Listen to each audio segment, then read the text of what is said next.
तो अगर पढ़े लिखे लोग अगर ऐसे होते तो भैया आप लोग IAS IPS बने ही नहीं। तो यही बोलते जनता को गाली दे रहे, तो जस्ट इमेजिन कीजिए महिलाओं के साथ क्या होता होगा। हम तो वो सोचकर नाम ही आजकल देने वाले हैं, मिस्टर मालूम नहीं है CM, मिस्टर क्या कहते हैं नहीं मालूम CM, मिस्टर हर बात पे समीक्षा करने वाले CM। तो नमस्कार, जनता टॉकीज देख रहे हैं आप। अभी हमारे साथ बातचीत के लिए लोजपा रामविलास की जो प्रवक्ता हैं, चिराग पासवान की शेरनी के नाम से प्रचलित हैं, देवयानी मित्रा जी हमारे साथ मौजूद हैं। देवयानी जी, बिहार में आप लोग बिहार फर्स्ट, बिहारी फर्स्ट का कैंपेन लेकर के चलते हैं। नीतीश कुमार जी से बगावत भी करते हैं तो बिहारी लोगों के लिए बगावत करते हैं, और बिहार के इतने सीनियर पढ़े लिखे व्यक्ति IAS ऑफिसर जो मद निषेध उत्पाद विभाग और निबंधन विभाग के सचिव भी हैं, एडिशनल सचिव हैं, अभी सेक्रेटरी हैं, उनके द्वारा बिहारी लोगों को गाली दिया जाता है। गाली भी ऐसा कि मतलब आप कह नहीं सकते हैं, जुबान से बोल नहीं सकते हैं, और इतने अधिकारियों के सामने में गाली दिया जाता है, अधिकारियों को भी गाली दिया जाता है। ये कहाँ जा रहा है बिहार? ऑनेस्टली बताए, देखिए बिहार के राज्य के बारे में अगर मैं दूसरे स्टेट्स की बात करूं तो पहचाना जाता है कि सबसे ज़्यादा IAS IPS यहीं से निकलते हैं। और के पाठक जी जिस राज्य से आते हैं, जब वो यहाँ पे बिहार में आके जो भी उनको कार्यभार दिया गया, अगर इस दौरान ऐसे गाली गलौज किया जाए तो मुझे लगता है कि यूथ के लिए या फिर आगे जनरेशन के लिए गलत छवि जा रहा है कि भाई पढ़ाई लिखाई करके भी अगर आपको यही अश्लील भाषा का प्रयोग करना है तो इस टाइप के जो एडमिनिस्ट्रेटिव ऑफिसर हैं उनको तुरंत माफ़ी मांगनी चाहिए एंड ही शुड रिज़ाइन, क्योंकि आपकी वजह से बिहार के IAS IPS की छवि खराब हो रही है। और कहीं ना कहीं आप में इतनी ऑडेसिटी है कि आप जनता के साथ साथ आप डेप्यूटी कलेक्टर को भी आप गाली दे रहे हो। भैया मतलब कहीं ना कहीं ये उनका हैबिट रहा होगा, क्योंकि अचानक से मुंह से गाली नहीं आता है सुमन। अगर हम रेगुलर लाइफ में गालियां देते रहेंगे या फिर मुझे आदत होगी तो ही मैं उसी वर्ड्स का प्रयोग में ज़्यादा करूंगी। तो कहीं ना कहीं उनका फ्रस्ट्रेशन लेवल बहुत हाई होगा फॉर XYZ रीज़न। मैं तो बोलूँगी उनको अपने अंदर में समीक्षा करनी चाहिए, क्योंकि आजकल बिहार में कुछ भी होता है ना, लोग बहुत एक ही बात बोलते हैं, समीक्षा करना है, समीक्षा करना है। तो उनको भी अपने बिहेवियर के ऊपर एक आराम से बैठ के ही शुड थिंक कि भाई उन्होंने ऐसा क्यों किया और क्या ज़रूरत पड़ गई इतने गंदी गाली देने के अंदर। आप में इतना भी पेशेंस लेवल नहीं है, आप जिस पद पे हो उसकी गरिमा तो आपने खो ही दिया, साथ साथ आपका पेशेंस लेवल कितना खराब है ये भी दर्शा दिया पूरे जनता के। सबसे खराब बात क्या है, ये video all over India viral हुआ है। और लोग जो मेरे फ्रेंड्स, जो मेरे रिलेटिव हमारे राज्य से बाहर रहते, वो मुझे कॉल करके पूछ रहे कि भाई आजकल ये सब बिहार में क्या हो रहा है। तो कहीं ना कहीं ये छवि खराब के साथ साथ उन्होंने ये भी दिखा दिया कि IAS IPS पढ़े लिखे लोग अगर इस टाइप से बिहेव करेंगे तो इससे ज़्यादा वेल बिहेव तो हम बोलेंगे कम पढ़े लिखे लोग हैं, जिनको हम लोग बोलते हैं भाई पढ़ाई लिखाई नहीं किया, क्या लाइफ में आगे करेगा। मुझे तो लगता है वी शुड सपोर्ट देम।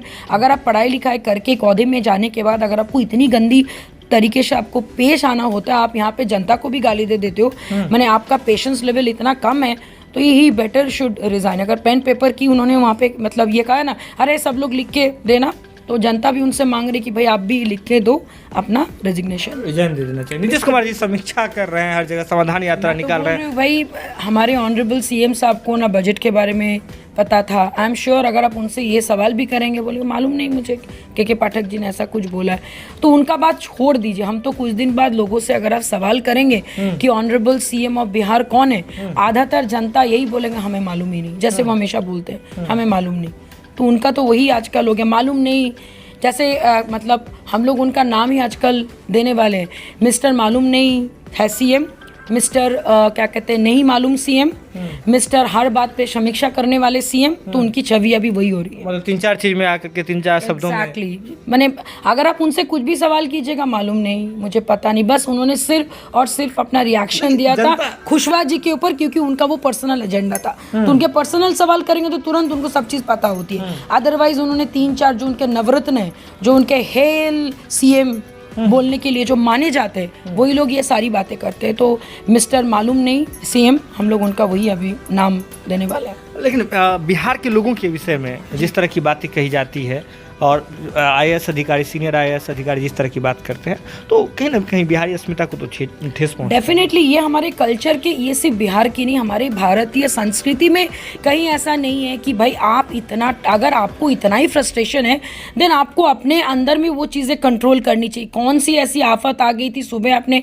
कौन सा खाना खा के निकले थे कि आप आते साथ ही आप इतने बरसे और गाली गलौज का प्रयोग अपने डिप्टी कलेक्टर के साथ साथ अपने जनता को भी गाली दिया। तो ये खुद देखिए ये सारी चीज़ें ना अभी के टाइम पे एडमिनिस्ट्रेशन में नॉन निगोशिएबल होनी चाहिए। कुछ चीज़ें टॉलरेंस के ऊपर है, कुछ चीज़ें नॉन निगोशिएबल होनी चाहिए और इमीडिएटली उनको इस्तीफा देनी चाहिए, या फिर जहाँ से वो आए थे वहीं पर उनको वापस जाना चाहिए, इस्तीफा देनी चाहिए। तो सर अभी हमारे साथ चिराग पासवान जी की पार्टी लोजपा रामविलास की प्रवक्ता देवयानी मित्रा जी, उन्होंने सीधे तौर पे कहा है कि जब एक सवाल उठता है यहाँ कि जब इतना पढ़ लिख करके इंसान इस तरह का कर सकता है तो बिहार के एजुकेशन सिस्टम पर आप वही IAS अधिकारी सवाल ऑनेस्टली बताया, बिहार के एजुकेशन मिनिस्टर को अपने ही, मैं तो लास्ट टाइम भी आपको बोली थी कि भाई जब वो रामचरितमानस के बारे में हमारे एजुकेशन मिनिस्टर बात करें, काइंडली चेक हिज डिग्री कि सही में वो पढ़े लिखे है कि नहीं। यहाँ पे पढ़ाई लिखाई की कोई बात ही नहीं होती है, यहाँ पे सिर्फ आंदोलन, गाली गलौज, लोगों के साथ एक क्या कहते हैं मिसबिहेवियर, डिसरेस्पेक्टफुल।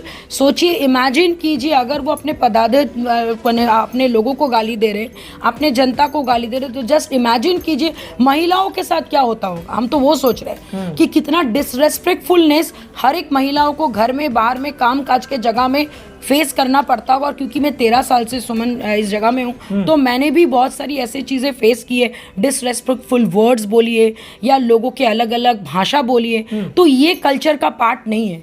तो अगर पढ़े लिखे लोग अगर ऐसे होते तो भैया आप लोग IAS IPS बने ही मत। मैं तो यही बोलूँगी, please just stop giving the examination. जी जी, जैसे कह रहे हैं कि अगर पढ़ लिख करके भी इसी तरह की भाषा का, अमर्यादित भाषाओं का प्रयोग करना है, शिक्षा मंत्री भी इसी तरह की चीज़ों पर जो है तूल देते हैं, धार्मिक चीज़ें, धार्मिक उन्माद फैलाने की कोशिश करते हैं, तो फिर पढ़ने लिखने से फिर क्या फ़ायदा है, आप लोग इस्तीफा दे दीजिए, ऐसा कहना है देवयानी मित्रा का। जुड़े आप जनता टॉकीज के साथ, जो भी अपडेट होगा हम आपसे शीघ्र साझा करेंगे। बहुत बहुत धन्यवाद।